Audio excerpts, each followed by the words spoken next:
Мінекей саған бидай алып келді. Маған жұмыртқа бересің ба? Әрине, ала ғой жұмыртқамды.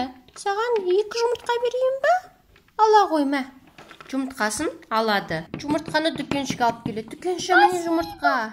Маған берші, Алиша конфет ала ғой. 2 конфет аласын.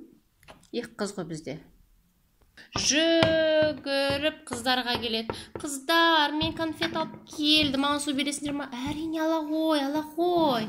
Суды алады да ағашқа құяды. Су құяды ағаш.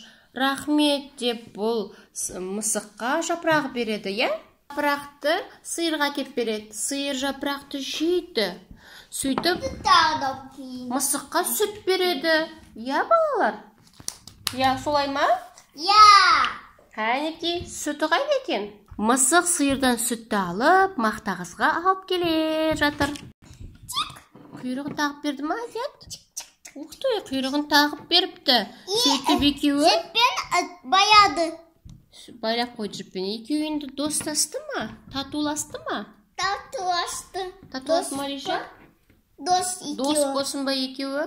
Енді екеуін ал ұрыспаңдар, бірін-бірінді сыйлаңдар, я? Я. Ал ас болсын, сүттерін дәмді болсын. Алиша, саған ертек ұнады ма? Ұнады ма, Ботақан? Abi. Жаным сол. Жей қойыңдар, ас болсын балақайлар.